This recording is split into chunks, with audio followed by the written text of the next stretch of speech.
Today's review is on the Disney Channel Holiday DVD that was released in 2005. I remember getting the DVD on Christmas Day in 2005 when I was in the 10th grade. And I recall the commercial before getting the DVD on Christmas Day. On the cover of the DVD features Raven, Lizzie, Ren and Lewis from the Even Stevens, Kim Possible, and Zack and Cody. I like the outfit that Raven is wearing. It looks pretty cute on her, and her hair looks nice. Lizzie's wearing a nice, cute outfit with the pink long sleeve shirt. Ren looks nice in her shirt. I like the shirt that Lewis is wearing, where it's got like some flowers, and the patterns look Hawaiian-like. Zack wearing a long sleeve shirt that's got like some flowers on it. It looks Hawaiian as well. And Cody looking dope in his long sleeve color striped shirt. The DVD features 6 Christmas episodes, including a bonus Christmas episode, the Phil of the Future Christmas break episode. So we have the other Christmas specials. There is That's So Raven, Escape Clause, Lizzie McGuire, Extreme Xmas, Even Stevens, Heck of a Hanukkah. Speaking of Hanukkah, happy Hanukkah to everyone today, since today is December 23rd, Hanukkah, just 2 days before Christmas.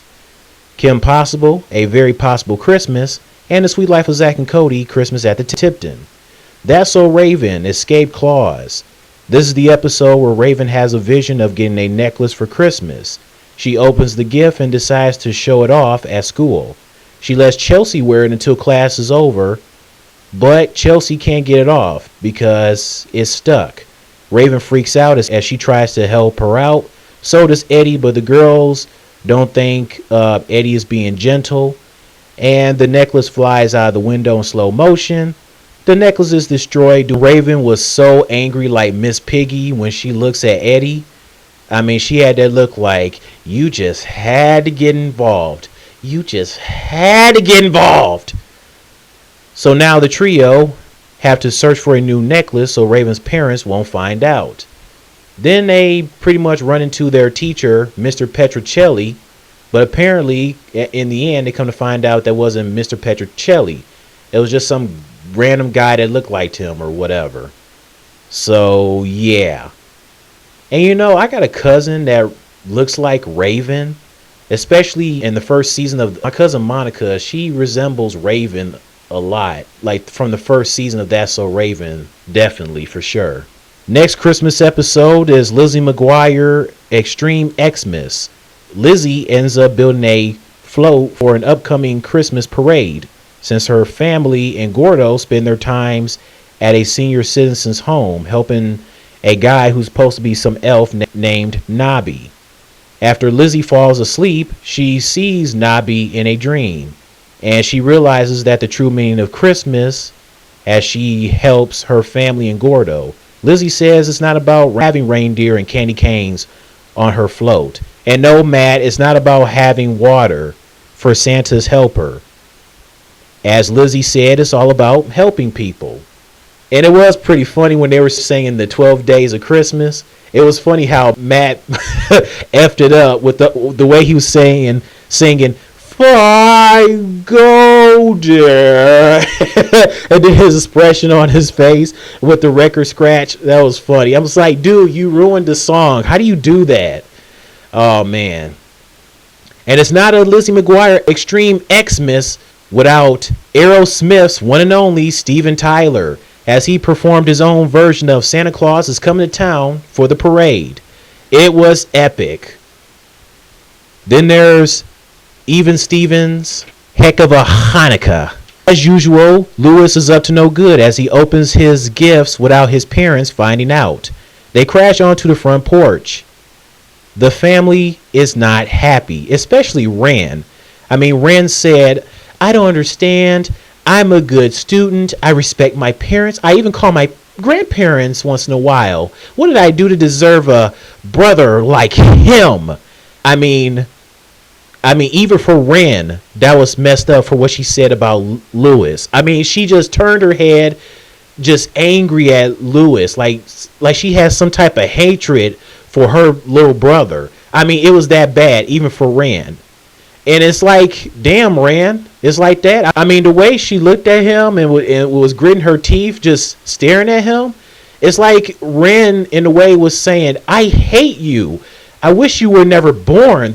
The world would be a better place if you didn't even exist. It's like, damn, Rand, that was harsh. And Lewis, he didn't even bother looking at Rand. I mean, I can't blame him, because I know Lewis felt bad enough. In his mind, he's like, well, damn, Rand, I know I messed up, but geez, it's like you wish I was never born. So then the father, he asked Lewis, is this going to be like this next week when the cousins come over for Christmas? And so Lewis, trying to lighten up the mood, he goes, well, I don't know. That depends. Are there going to be any presents? The family gasped. Then Lewis was like, okay, guys, I'm sorry. I was just joking. I was trying to lighten up the mood. Everybody walks away. They leave Lewis's room except for his mom, as she is angry and she tells him to stop. You know, not another word. Enough. And she grounds him. No Hanukkah for Lewis. And then Lewis feels bad as he gets to the point that he wished he was never born. He feels as though this family will be better off without him. And that's messed up for him to say that, you know, to feel that way. Because I'm sure you guys have probably been in a situation where you feel like you did something wrong, or you feel like you're not worthy of anyone, that you feel like you wish that you were never born, and you feel like, you know, you'd be better off not existing in the world. Nobody wants to feel that way. Nobody deserves to feel that way. So he come across this woman named Bubby Rose, and she guides Lewis, showing him what the Stevens family will look like if Lewis didn't exist. So there's this kid named Curtis. He's pretty much Lewis's replacement. He's like a straight A student. He's probably a favorite of the Stevens family and whatnot. He gives good grades, but is he a nice guy? No, he's pretty much a jerk to Donnie. And he treats them like crap, especially Donnie. I mean, he's like, he can't spell, and he has like low self-esteem. And it doesn't help that Curtis is a jerk to him. Rand is the only one that's nice to Donnie, while Rand is like seen as this wild, bad to the bone rebel girl or whatever. So then as Lewis is watching, since they don't know that he exists, Bubby Rose all of a sudden gives Lewis a little magic for him to exist, and Curtis notices him, and he mistakes Lewis as one of Donnie and Ren's friends. So he starts getting along with the Stevens family, and Ren says she wished she had a brother like Lewis, and they get along. Of course, poor Curtis is jealous. So he decides to ruin Lewis by framing him, assuming that he stole some Hanukkah money by putting it in his jacket. And so he tells the family, and the Stevens family actually believes Curtis. Really? You guys easily going to believe Curtis? Do you not see that the guy is up to no good?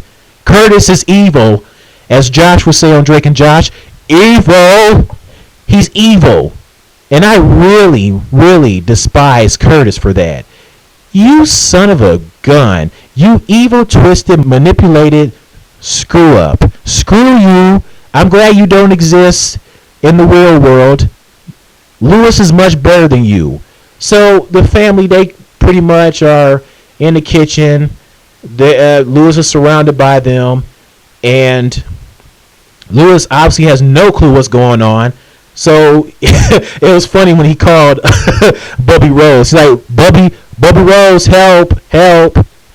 She doesn't show up. Bubby Rose, where you at? Lewis needs some help now.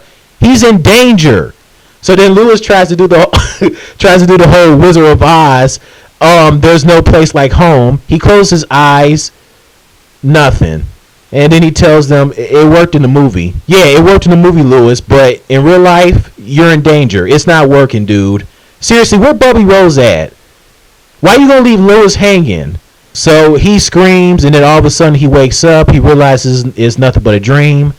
The family forgives him, and they go celebrate Hanukkah. Kim Possible's A Very Possible Christmas. In the episode, Ron goes on a mission alone. Yes, without Kim, because he figure he seeks to give Kim a better gift than some Bueno Nacho coupons. Shigo is on vacation, so Draken is all by himself. And Ron and Draken go at it until they both end up in the Arctic together. And they do not enjoy each other's company. Just like how Kim and Shigo don't enjoy each other's company. Oh boy. Then there's The Sweet Life of Zack and Cody, Christmas at the Tipton. Carrie and Kurt, Zack and Cody's parents, are getting along well. Since it's Christmas, 'tis the season of greeting. They're getting along well. And because of this, Cody feels like his parents may get back together. Zack is not buying it. He thinks that Cody is being ridiculous, and he thinks that he shouldn't just go by the whole miracles can happen around Christmas time. But Cody, he's optimistic. He feels like there will be a Christmas miracle for the Martin family, that his parents will get back together. So he tries his best to get his parents to get closer, and unfortunately, Kurt tells Cody that they're not getting back together. They're just friends, and they're just getting along well. Cody is disappointed. He goes somewhere else, as he doesn't want to be bothered. So Zack follows him into elevator, and then there's a pregnant woman, as she's not feeling good, as she's about to have a baby. Zack, not very bright, he thinks that she ate too much. And I love how Cody says, "She's pregnant, doofus." I mean, he does have a point. It's like, what's wrong with Zack? The dude actually thought that she ate too much. And then he says, well, maybe the baby ate too much. Zack, you're proving Cody that you are totally a doofus. You have taken doofusness to a whole new level. What is wrong with you? And so the woman has her baby, and it was a Christmas miracle.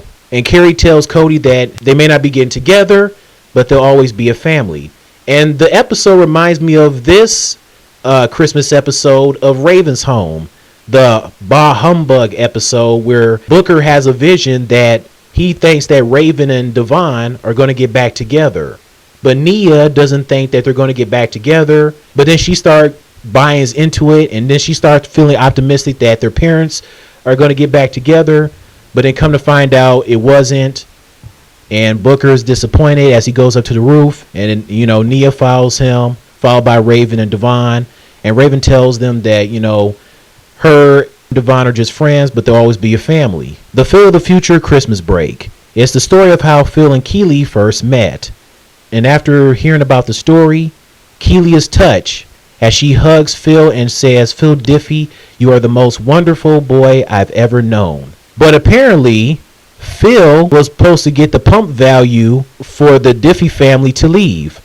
And because of Phil, the engine burned, and they ended up being stuck where they're at. Barbara is very disappointed in Phil, but of course, she turned her head so the father wouldn't see. She hugs Phil, and she says, "But that was very sweet what you did for Keely." But Keely told Phil that maybe it was meant to be. And it was meant to be. Because according to Phil's father, had Phil put in the pump value, they would have ended up in some time storm or whatever. And who knows where they would have ended up. So in a way, Phil saved Christmas. And besides, Keely is Phil's love interest. They were meant to be together. Phil and Keely are one of the best Disney Channel couples in Disney Channel history. But anyways, this has been the Disney Channel Holiday DVD review. I thought I'd do this since Christmas is coming up the next 2 days, and I will be watching this tomorrow on Christmas Eve. And if you don't have this Disney Channel Holiday DVD, hey, you can order it online and check it out, you know, around Christmas time. All right, that's it. See you later.